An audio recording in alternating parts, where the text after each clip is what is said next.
Hello, I'm Sylvie ZAIDMAN, the director of the Museum of the Liberation of Paris, the Museum of General Leclerc, and the Museum of Jean Moulin in Paris, France. I'll present two items the museum received by donation that make us very proud.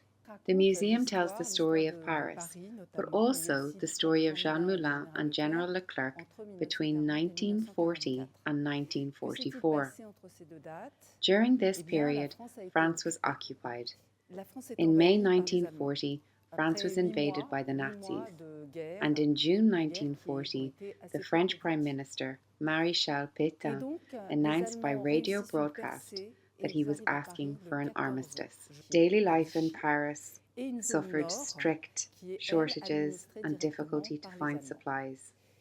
It is especially difficult to find material commodities, in particularly dress fabric. There was no raw material, including food, charcoal, and petrol. On the 14th of July, people start demonstrating in Paris. Women dressed in blue, white, and red. Small tricolours objects appear to symbolize the nation and the desire for liberation.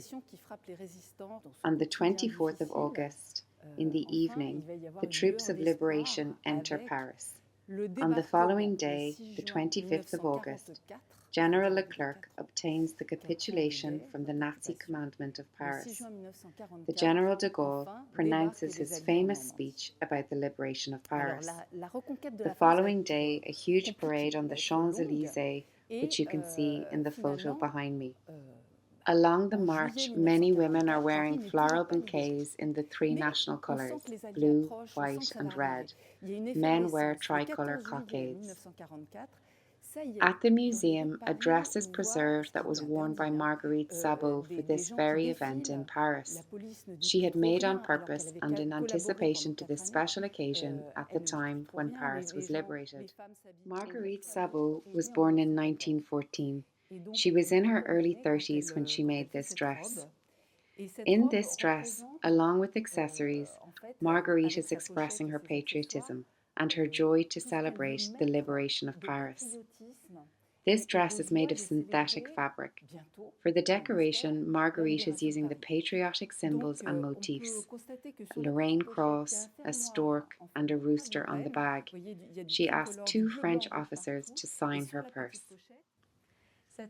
This dress was worn by Marguerite Sabaut during the Great Parade in Paris on the 26th of August 1944. This dress is a good example presenting the context of restriction at the time for dressmaking. The fabric used is of artificial fibre, probably rayon. At the time, artificial fabrics were created as ersatz to replace natural fibres such as linen, hemp, cotton, silk, or wool. Artificial fibres such as fibrane or rayon were shown at the Petit Palais in Paris in 1941 and 1942 to encourage the use of these innovations. Fashion magazines such as Marie Claire or Le Petit Écho de la Mode advertised and were given tips and patterns for the use of these new fabrics. Limitations were active since the 1st of August 1941. A system of card and tickets was implemented in order to ration the consumption of material goods. This dress demonstrates the creativity and invention by using recycled material and upcycling objects or the use of non-restricted goods. The tricolour sleeves in balloon shape and the tricolour bands at the bottom of the dress are most likely home dyed by Marguerite herself. Paper is also an interesting material used in this dress.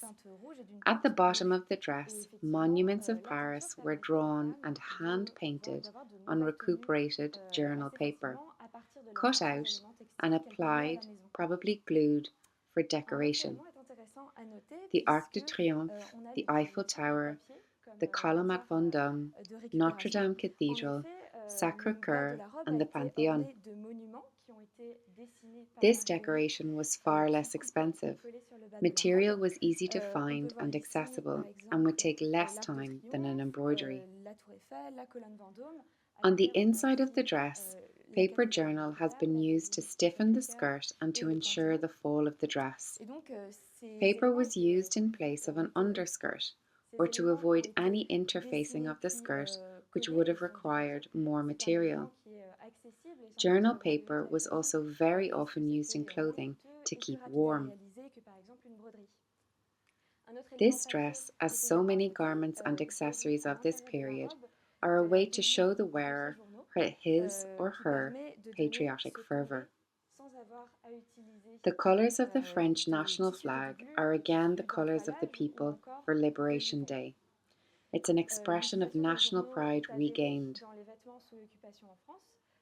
This dress shows the importance of beauty and fashion, even in times of war and restrictions, as it brings hope, joy, and spirit support.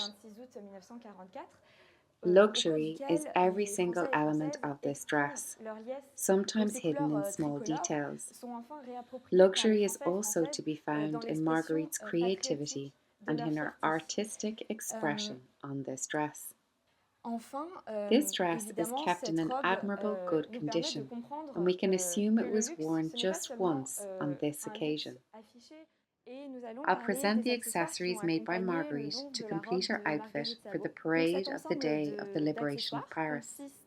These accessories are a handkerchief decorated with a stork and Lorraine cross, a hair knot adorned with a painted flag, a pair of tricolour crochet earrings, a portrait of General de Gaulle, an English interpreter badge.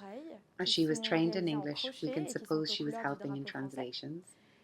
It's a chance to have these remaining items donated by the family of Marguerite. We are going to look at a child's dress donated to the museum by Madeleine Brun. Madeleine was born in December 1942. Her parents belonged to the French Resistance. Her mother was running a printing factory in Châtillon and had printed out documents for the resistance. The young Madeleine was raised by her grandmother, who lived in the 16th arrondissement of Paris, who made a small tricolour dress for the day of the liberation. This object was recently donated to the museum by Madeleine.